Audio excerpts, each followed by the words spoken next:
बद्री नामक एक सुनार था जो बहुत गरीब था।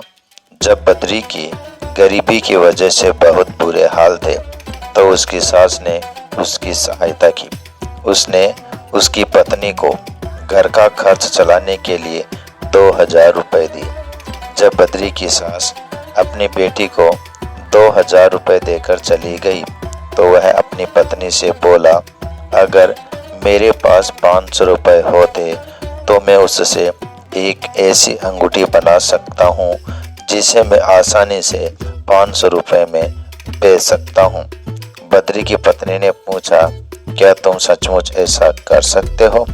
बद्री ने जवाब दिया, हाँ बिल्कुल ऐसा कर सकता हूँ। बद्री की पत्नी ने तुरंत ही 500 रुपये निकाल कर देते हुए कहा, तो यह लो 500 रुपये और करके दिखाओ। बद्री ने 500 रुपये लिए और मन लगाकर एक अंगूठी बनाई। वह उसकी कारीगरी का बहुत अच्छा नमूना था।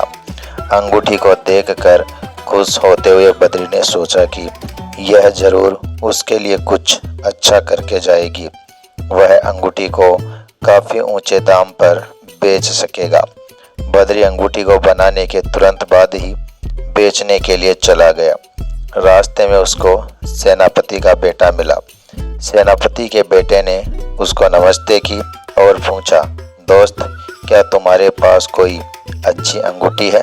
बद्री बोला, हाँ है, और क्योंकि आपने मुझे अपना दोस्त कहा है इसलिए मैं उसे आपको ऐसे ही दे देता हूँ। सेनापति के पुत्र को अंगूठी देकर खाली हाथ लौट गया। बद्री ने अगले दिन अपनी पत्नी से इस शर्त पर 500 रुपये और मांगे कि वह उसे 2000 रुपये कर देगा। उसकी पत्नी ने 500 रुपये और दे दिए।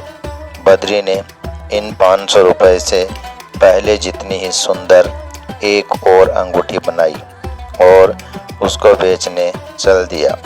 वह कुछ ही दूर गया था कि उसको मंत्री का बेटा मिल गया। उसने भी बद्री को नमस्ते की और पूछा, दोस्त क्या तुम्हारे पास कोई सुंदर अंगूठी है बेचने के लिए?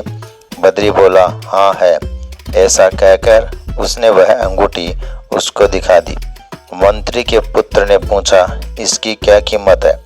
बद्री बोला, कुछ भी नहीं, क्योंकि आपने मुझे दोस्त कहा है इसलिए मैं आपसे कीमत नहीं लूँगा।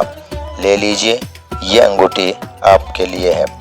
बद्री फिर से घर खाली हाथ लौट आया और अपनी पत्नी को 500 रुपये और देने के लिए मना ली, पर उसकी पत्नी को अब अपना पैसा फायदे पर लगाने में कुछ शक सा होने लगा था।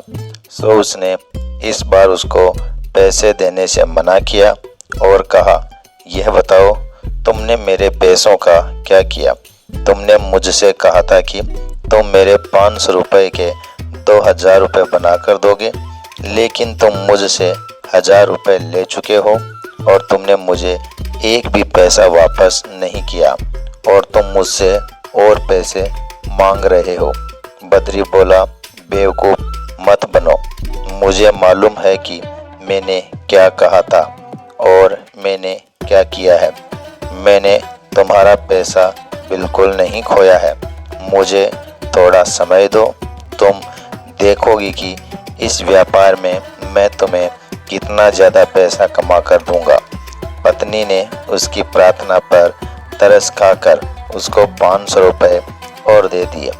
इन पैसों का भी बद्री ने एक और अंगूठी बनाई जो पहले जितनी ही सुंदर थी। अंगूठी बनाकर और उसको लेकर वह फिर पहले की तरह बेचने के लिए चला गया। इस बार रास्ते में उसको एक चोर मिला। उसने भी उससे कहा, दोस्त क्या तुम्हारे पास कोई अंगूठी है बेचने के लिए? इस पर बद्री सुनार ने वह अंगूठी उसको दे दी। चोर ने उसकी कीमत पूछी तो बद्री ने कहा, तुमने मुझे दोस्त कहा है इसलिए ये अंगूठी ऐसे ही ले जाओ। एक बार फिर बद्री सुनार खाली हाथ घर वापस गया। घर जाकर उसने अपनी पत्नी को वह सब बताया जो कुछ अब तक उसने किया था। कुछ दिन बाद बचे हुए 500 रुपये घर में खर्च हो गए तो एक दिन उसकी पत्नी बोली, अब मेरे पास घर के खर्च के लिए एक पैसा भी नहीं है। बद्री ने सोचा, अब मुझे अपने दोस्तों को परखना चाहिए।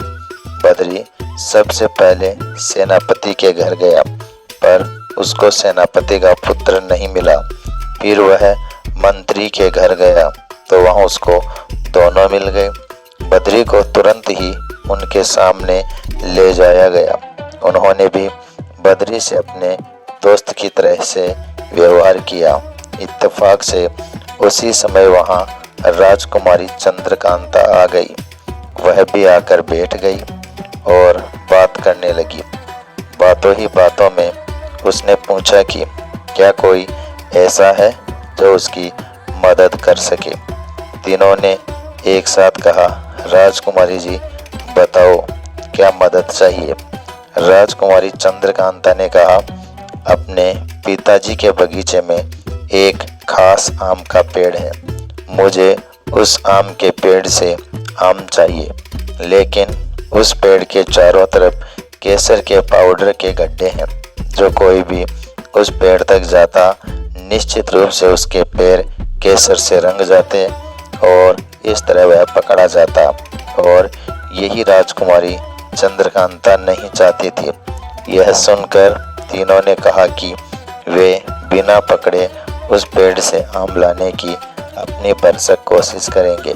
कुछ देर बाद बद्री सुनार वहां से चला गया। वह तुरंत चोर के पास गया। चोर उसको देखकर बहुत खुश हुआ और उससे खाना खाकर जाने की जिद की। बद्री बोला, इस समय नहीं, फिर कभी। अभी तो मेरे दिमाग में कुछ दूसरी ही बात घूम रही है। चोर उत्सुकता के साथ बोला, मुझे उम्मीद है कि वह कोई बहुत बड़ी बात नहीं होगी। बद्री बोला, है, बात तो बड़ी ही है। मुझे राजा के बगीचे में लगे एक आम के पेड़ से राजकुमारी चंद्रकांता के लिए आम तोड़ने हैं। उस पेड़ के चारों तरफ केसर के पाउडर के गड्ढे हैं। जो कोई भी उस पेड़ तक आम तोड़ने जाएगा उसके पैर केसर से रंग जाएंगे और वह पकड़ा जाएगा। राजकुमारी चंद्रकांता चाहती है कि बिना पकड़े गए उस पेड़ के आम तोड़े जाए। क्या तुम इसमें मेरी कुछ सहायता कर सकते हो? मैं इस चक्कर में अपनी जान गंवाना नहीं चाहता, इसलिए तुम्हारी सहायता से अगर मैं अपनी जान बचा सकूं तो अच्छा होगा। चोर बोला, तुम चिंता मत करो, मैं तुम्हारे लिए उस पेड़ से आम तोड़ लाऊंगा। और वह उस पेड़ से आम तोड़ लाया, लेकिन उसने यह कैसे किया यह किसी को नहीं बताया। तुरंत ही राजकुमारी चंद्रकांता, सेनापति का पुत्र, मंत्री का पुत्र और बद्री सुनार के बीच मुलाकात का समय तय किया गया और उस समय वे आम उनके सामने लाए गए। राजकुमारी चंद्रकांता ने तुरंत ही वे आम खाने की इच्छा प्रकट की तो सेनापति के पुत्र ने एक आम के छोटे छोटे टुकड़े काटे। उसने एक टुकड़े में चाकू की नोक घुसाई और उसको राजकुमारी चंद्रकांता को खिलाने की कोशिश की। जब वह ऐसा कर रहा था तो अचानक राजकुमारी चंद्रकांता को छींक आ गई। इससे वह चाकू उसके गले में लग गया और वह मर गई। सेनापति का पुत्र चिल्ला पड़ा, अरे यह मैंने क्या किया? मैंने तो राजकुमारी चंद्रकांता को मार दिया।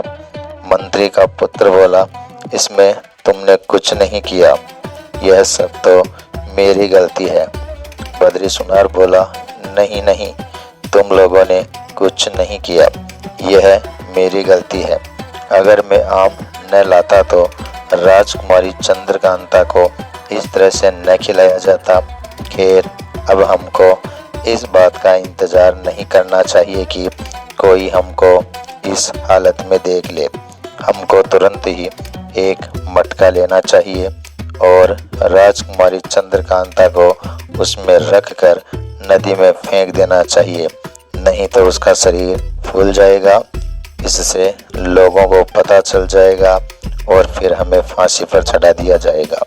तुरंत ही एक कुम्हार के घर से मटका लाया गया और उसमें राजकुमारी चंद्रकांता के शरीर को रखकर नदी में फेंक दिया गया।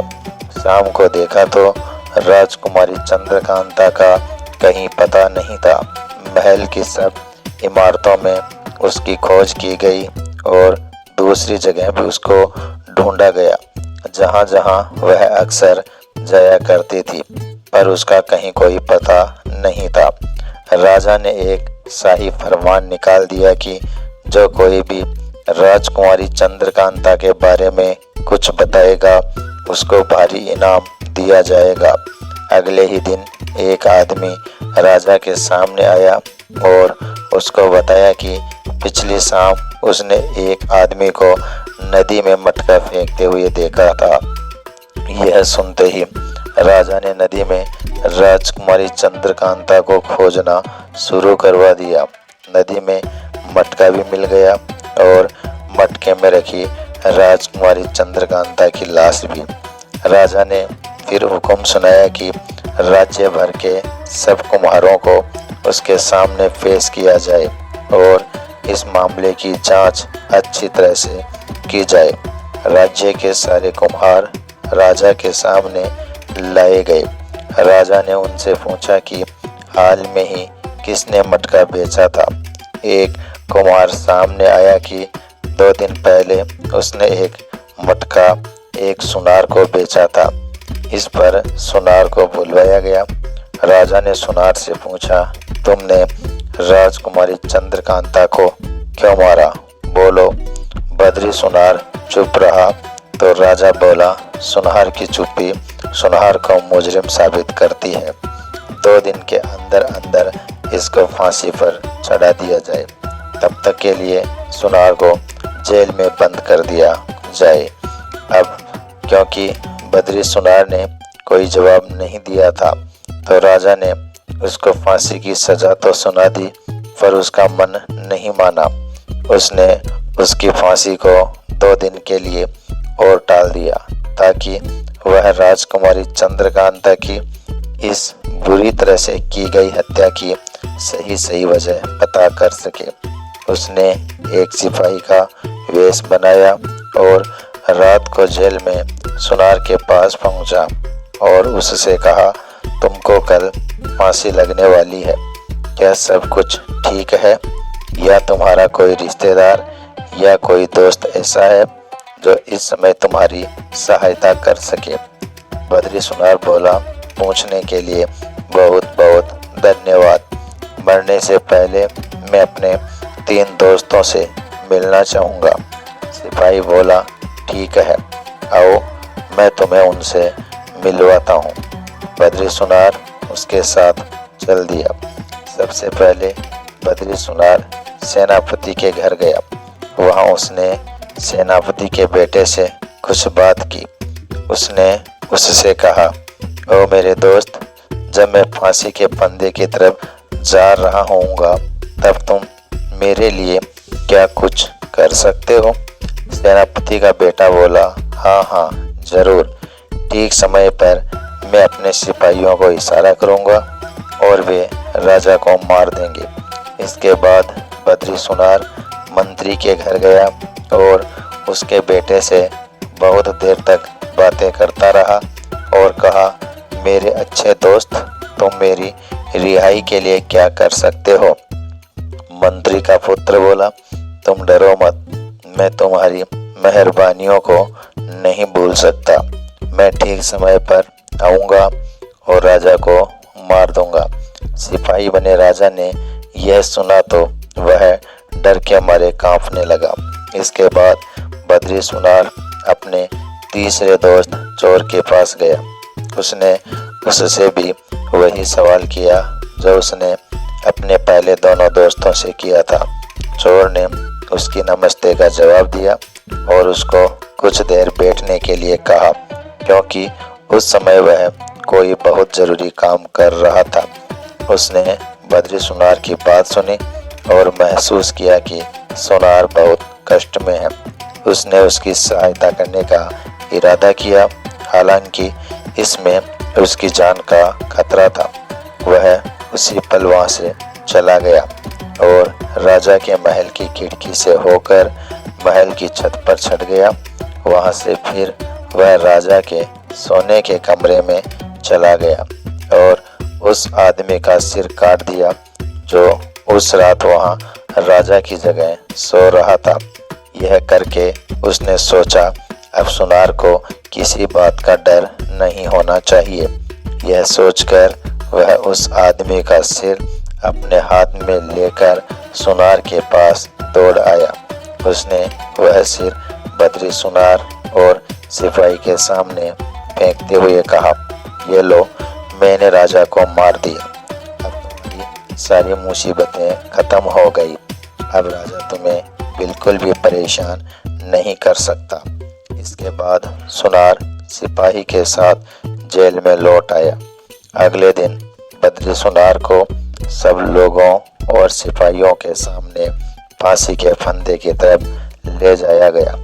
जैसे ही वह फांसी के चबूतरे के पास पहुंचा तो मंत्री का पुत्र अपनी तलवार खींचकर राजा को मारने के लिए आगे बढ़ा। उधर सेनापति के बेटे ने भी अपनी सेना को इशारा किया कि वह इस काम में उसकी सहायता करे, पर इसकी जरूरत ही नहीं थी क्योंकि राजा ने सोच रखा था कि उसको क्या करना है।